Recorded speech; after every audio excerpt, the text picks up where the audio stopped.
राधा वल्लभ श्री हरिवंश। महाराज जी, आपके चरणों में कोटि कोटि प्रणाम। महाराज जी, जब भी मैं पढ़ने की कोशिश करता हूँ तो मेरा मन एकाग्रचित नहीं हो पाता।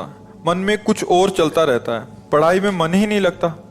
मेहनत करने के बाद भी सफलता नहीं मिल रही। महाराज जी, कृपया आप मार्गदर्शन करें। उद्देश्य ठीक हो जाएगा तो मन लग जाएगा। उद्देश्य हमारा गलत है। अभी पढ़ाई उद्देश्य नहीं है। अगर ठीक से उद्देश्य बन जाए पढ़ाई का तो कैसी बात करते हो। उद्देश्य में बहुत बड़ी ताकत होती है। हर कष्ट सहते हुए अपने उद्देश्य की पूर्ति में कदम नहीं लड़खड़ाते, जिसका उद्देश्य बन जाता है। उद्देश्य बन जाए तो ब्रह्मचारी हो, उद्देश्य ठीक हो, एक बार पढ़ लोगे, 1000 वर्ष अगर जीवित रहे कभी भी पूछ लो, बात आ जाएगी उसके दिमाग में।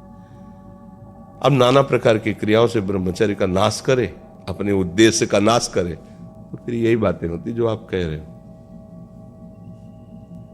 कक्षा 9 पढ़े, व्याकरण नहीं पढ़े, शास्त्री नहीं पढ़े, कहीं दूसरी जगह ऐसे नहीं गए कि बैठ के सत्संग सुन के और सीख के बोल रहे हैं, तो भगवद आश्रित हो जाओ सब।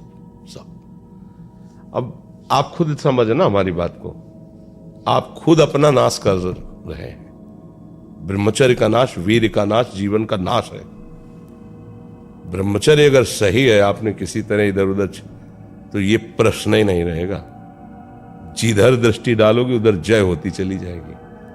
आजकल के बच्चे नौजवान इसको मनोरंजन समझते हैं और उनको सलाह भी ऐसी मिलती है कि हम जैसे बोल रहे हैं ब्रह्मचर्य के लिए, तो डॉक्टर और आपको जो इधर सांसारिक प्रोत्साहन देने वाले हैं वो आपको सलाह देंगे।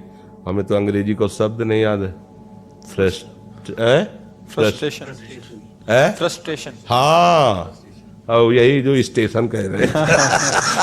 गाड़ी स्टेशन से अलग कर दो तो बोले तुम बहुत शांत हो जाओगे और फिर अपने काम में देखो। कैसा उपदेश दिया जा रहा है कि वो तो ये जो कमियां है ना, ये कोई भूत नहीं है जैसे लोग कहते हैं ना, पता नहीं कौन, ऐसा कुछ नहीं। गंदी आदतें हैं, इन पर संयम लाओ। आप समझ रहे, स्वीकार करते हो हमारी बात कि इसमें आपको संशय है?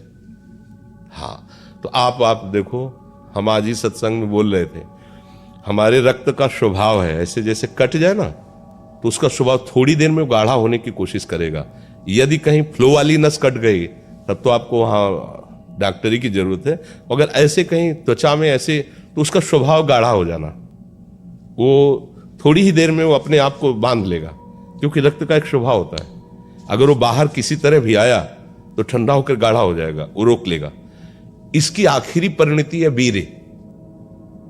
वो स्वयं से नहीं निकलता, वो इससे भी गाढ़ी वस्तु है, वो घर्षण से निकलता है। अगर आप उसको गर्म न करें चिंतन के द्वारा, क्रिया के द्वारा, तो नहीं निकलेगा।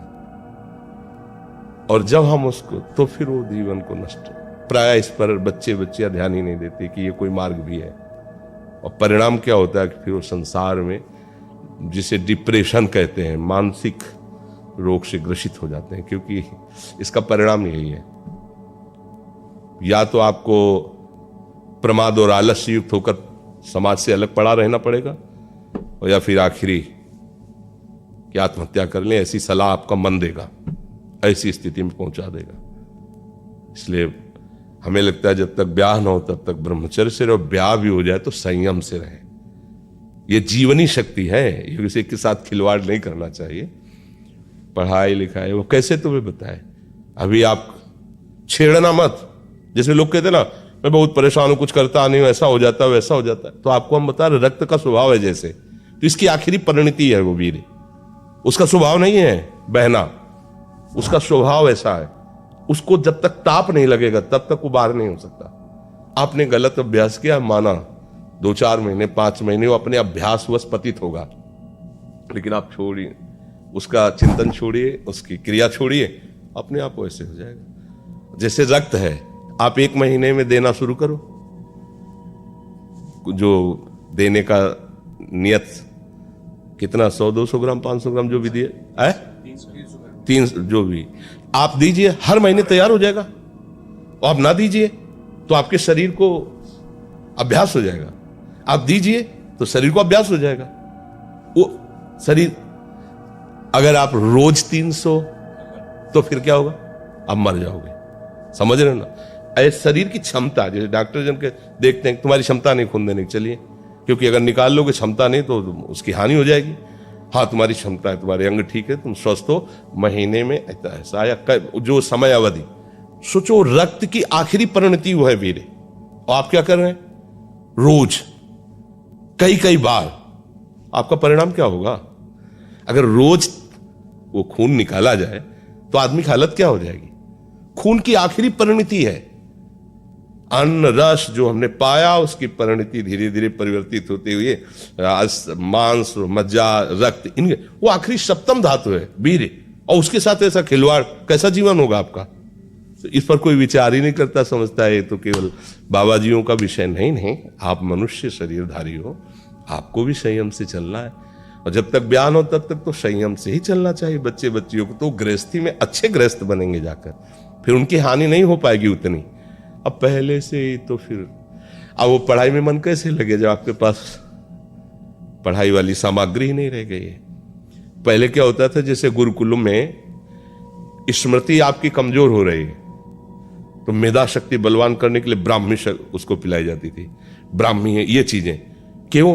क्योंकि उनमें इतनी शीतलता, उनमें पौष्टिकता है कि वो वीर का वर्धन करके वीर को रोकेंगी। खास बात उसमें होती थी।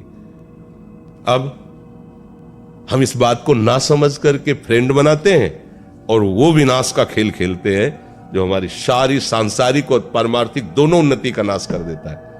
अब उस प्रश्न का क्या होता है? और उसके लिए क्या सलाह? आप सही ढंग से रहो, अच्छा खाओ पियो, थोड़ा व्यायाम करो, सबके प्रति पवित्र भाव, अभी आप आनंद में आने लगोगे।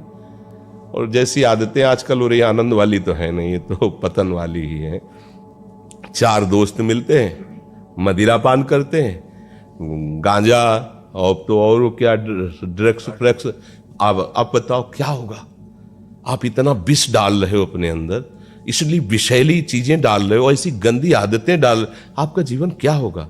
कैसा खिलवाड़ किया जा रहा है मनुष्य शरीर से, जबकि ये देव दुर्लभ देही है भगवत प्राप्ति, इसके साथ कैसा? तो बच्चों को ना तो सत्संग मिल रहा है, ना शास्त्र स्वाध्याय मिल रहा है, ऐसा ही संग मिल रहा है जो पतन का कारण क्या हो रहा है। अच्छा, बहुत पढ़े लिखे हो और शराब पी के नाली के कीड़े की तरह पड़े हो, माता पिता का अपमान कर रहे हो, मनमानी बेविचार कर रहे हो, पढ़ाई लिखाई क्या हुआ? पढ़ा लिखा दे भाई, विद्या तो वही जो विनय, पवित्रता, शालीनता, सभ्यता, नम्रता, ये तो सद्गुण विद्या में आज की रह नहीं रहे। पढ़े लिखे माता पिता को ऐसे डांट देते जैसे कोई नौकर से बात करता है, हम स्वतंत्र हैं। अरे विषयों के गुलाम तू कब स्वतंत्र हो गया? स्वतंत्र तो परमहंस जन होते हैं जिन्होंने इंद्रियों को अब जीत लिया और भगवद आनंद में मस्त हो, वो स्वतंत्र हैं। इंद्रियों के गुलाम तुम स्वतंत्र हो? जो विषय जब चाहता है तुम्हें गिरा, तुम स्वतंत्र हो?